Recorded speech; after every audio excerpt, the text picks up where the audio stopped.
나는 지금 100살이 넘었습니다. 이 말을 하면 사람들은 대개 두 가지 반응을 보입니다. 어떻게 그렇게 오래 사셨어요?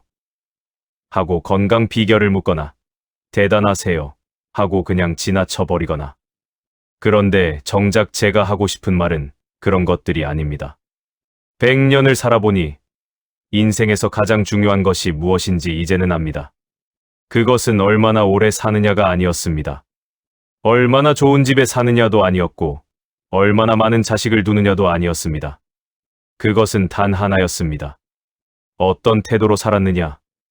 지금 이 말이 조금 마음에 걸리신다면 부디 잠깐만 더 들어주십시오. 이것은 설교가 아닙니다. 100년을 살아온 한 노인이 수만 명의 삶을 지켜보며 깨달은 조용한 증언입니다.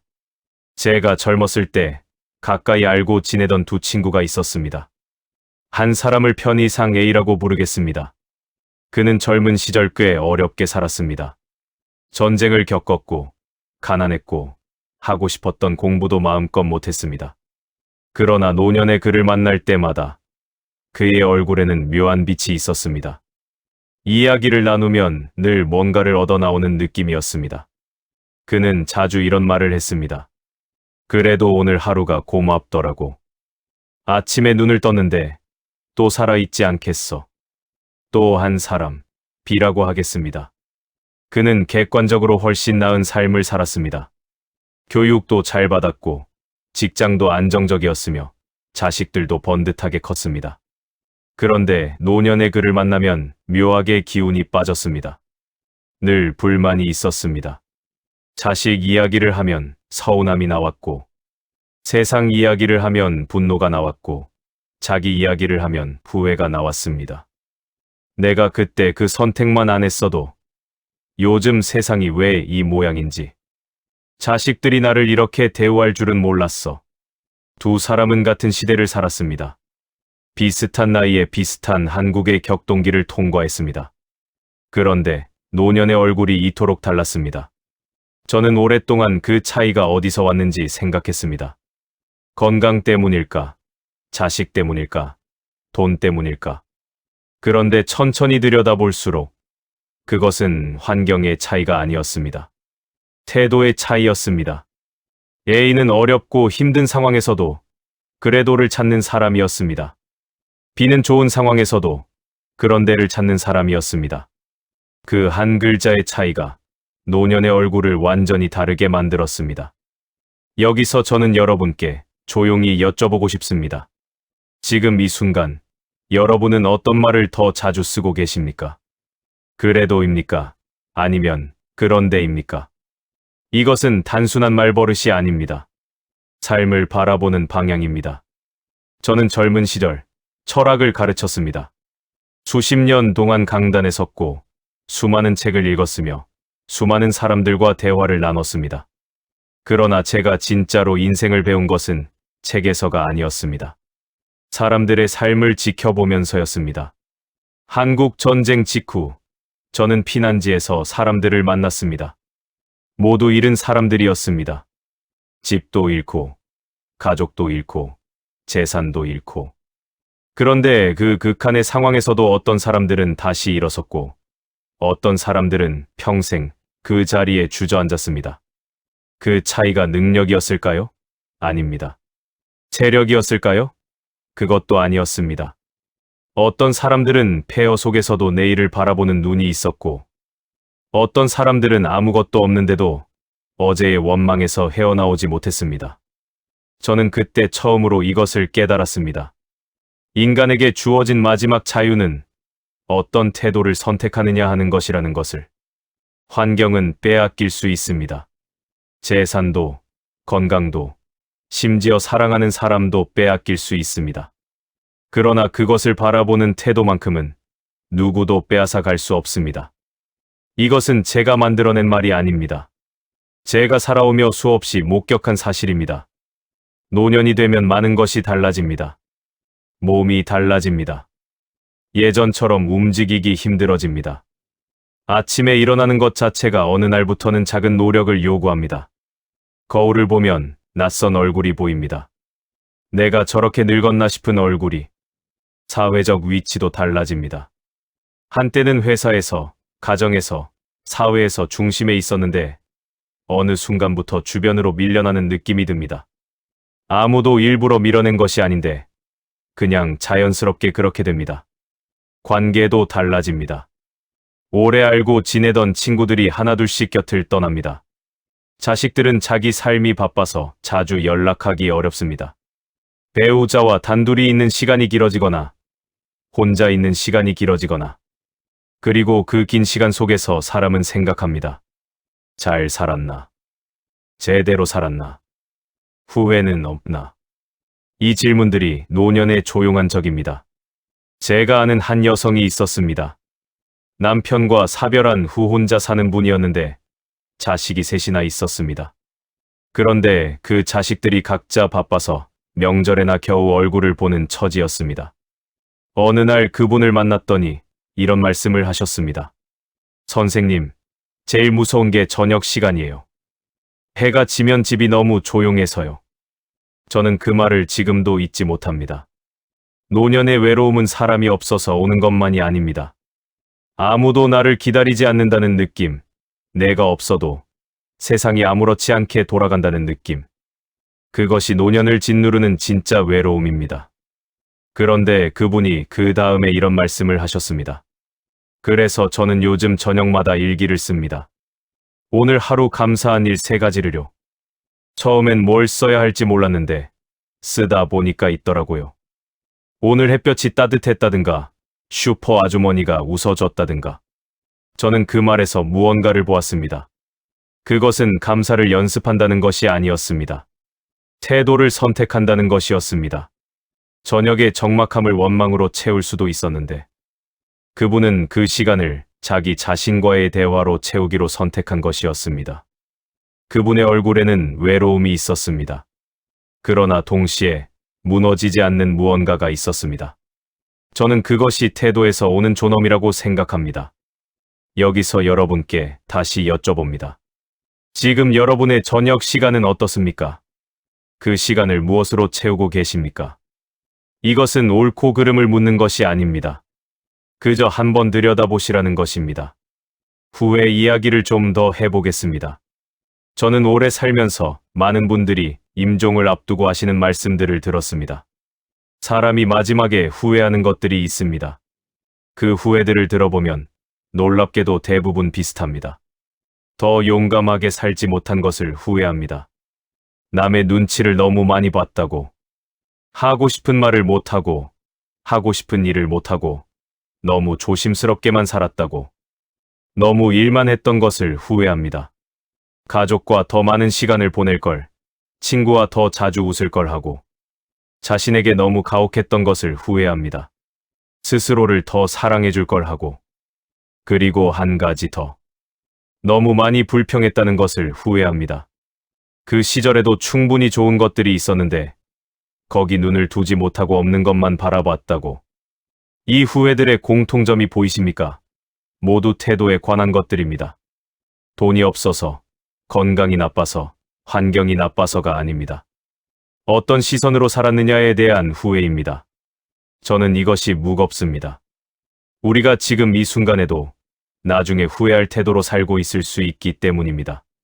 그래서 저는 감히 말씀드립니다. 후회는 미래의 이야기가 아닙니다. 지금 이 순간 어떤 태도를 선택하느냐가 10년 후, 20년 후의 후회를 만들거나 만들지 않거나 합니다. 제가 오래 살면서 관찰한 것이 있습니다. 불평하는 노년이 있고 감사하는 노년이 있습니다. 이 두 종류의 노년은 같은 상황에서도 전혀 다른 삶을 삽니다. 불평하는 노년을 가까이서 보면 세상이 항상 자기를 실망시켰습니다. 자식이 문제이고 며느리가 문제이고 세상이 문제이고 정치가 문제입니다. 그분들이 틀린 것은 아닙니다. 실제로 억울한 일이 있었을 수도 있습니다. 그런데 문제는 그 불만이 자신을 조금도 행복하게 만들어주지 않는다는 것입니다. 오히려 더 깊은 불행으로 끌고 들어갑니다. 반대로 감사하는 노년은 같은 상황에서 다른 것을 봅니다. 자식이 자주 연락 못해도 그래도 건강하게 잘 살고 있으니 감사하다고 합니다. 몸이 예전 같지 않아도 그래도 오늘 이렇게 움직일 수 있으니 감사하다고 합니다. 이것이 무지해서 그런 것이 아닙니다. 훈련된 것입니다. 선택한 것입니다. 그리고 그 선택이 얼굴을 만들고, 얼굴이 관계를 만들고, 관계가 노년의 전체 풍경을 만듭니다. 저는 감사하는 노년의 얼굴을 많이 보았습니다. 그 얼굴들에는 공통점이 있었습니다. 주름이 많은데도 아름다웠습니다. 가진 것이 많지 않은데도 풍요로워 보였습니다. 그 사람 곁에 있으면 이상하게 마음이 따뜻해졌습니다. 저는 그 아름다움이 타고난 것이 아니라는 것을 압니다. 수십 년의 태도가 쌓여서 만들어진 것입니다. 이제 여기서 잠시 멈추고 싶습니다.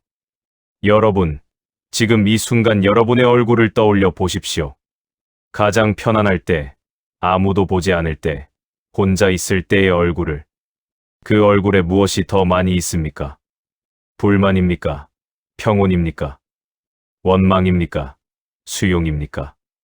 그 얼굴이 지금까지 살아온 태도의 증거입니다.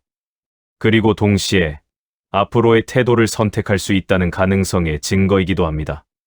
태도를 바꾸는 것이 가능하냐고 물으시는 분들이 있습니다. 수십 년을 살아온 사람이 이제 와서 태도를 바꿀 수 있겠느냐고. 이미 굳어진 것이 아니냐고. 저는 그렇게 생각하지 않습니다. 인간이 가진 가장 놀라운 능력 중 하나는 어느 나이에서든 변화할 수 있다는 것입니다. 뇌과학이 어떻게 말하든 저는 수백 명의 사람들이 70대, 80대에도 달라지는 것을 직접 보았습니다. 변화는 거창하지 않습니다. 큰 깨달음이 필요한 것도 아닙니다. 아주 작은 것에서 시작합니다. 아침에 눈을 떴을 때 또 하루가 시작되는구나, 대신 오늘도 살아있구나 라고 말하는 것. 이것이 전부입니다. 처음에는 어색합니다. 진심이 담기지 않은 것 같습니다. 그래도 됩니다. 처음에는 어색한 것이 정상입니다. 그런데 이것을 며칠, 몇 주, 몇 달 하다 보면 이상한 일이 생깁니다. 어느 날 아침, 정말로 그 말이 진심으로 느껴지는 순간이 옵니다. 아, 진짜로 오늘도 살아있구나. 이게 얼마나 당연하지 않은 일인가. 그것이 태도가 바뀌기 시작하는 순간입니다. 저는 이것을 하나의 의식처럼 제안하고 싶습니다. 아침에 눈을 뜨면 눈을 바로 뜨지 마십시오. 잠깐 눈을 감은 채로 몸의 감각을 느껴보십시오. 숨이 들어오고 나가는 것을 느껴보십시오. 그리고 조용히 생각하십시오. 오늘 하루 내가 가진 것이 무엇인가? 이불 한 장이라도 좋습니다. 창문 너머로 들어오는 빛이라도 좋습니다. 어제 마셨던 따뜻한 국물이라도 좋습니다. 그 무엇이라도 하나를 찾아보십시오. 그리고 저녁에 잠들기 전 오늘 하루 중 가장 작은 기쁨 하나를 기억하십시오. 누군가 반갑게 인사했다든가, 하늘이 맑았다든가, 오래된 노래가 문득 생각났다든가. 아주 작아도 됩니다. 이 두 가지가 전부입니다. 아침의 감사와 저녁의 기억. 이것을 매일 반복하는 것. 이것이 태도를 바꾸는 가장 오래된 방법이고, 가장 단순한 방법이고, 그러나 가장 강력한 방법입니다. 저는 이것을 누군가에게 들은 것이 아닙니다. 100년을 살면서 오래 살고 아름답게 늙은 분들에게서 공통적으로 발견한 습관입니다. 이쯤에서 여러분이 이런 생각을 하실 수도 있습니다. 그것도 내가 건강할 때 이야기이지. 아프면 감사가 어디 나오나. 맞습니다. 몸이 많이 아프면 감사하기가 훨씬 어렵습니다. 저도 그것을 압니다. 몸의 고통이 마음까지 침식해 들어오는 것을 경험했습니다. 그러나 저는 이런 분들도 보았습니다. 암으로 투병하면서도 병원 창문 너머로 보이는 나무가 아름답다고 하신 분. 거동이 불편해져서 침대에 누워있는 시간이 길어졌는데도 천장을 바라보며 자기 인생을 정리하는 글을 쓰신 분. 병마 속에서도 찾아오는 사람들에게 와줘서 고마워를 먼저 말하신 분들. 그분들이 아프지 않아서 그런 것이 아닙니다. 고통이 없어서 그런 것이 아닙니다. 고통 속에서도 그 태도를 선택한 것입니다.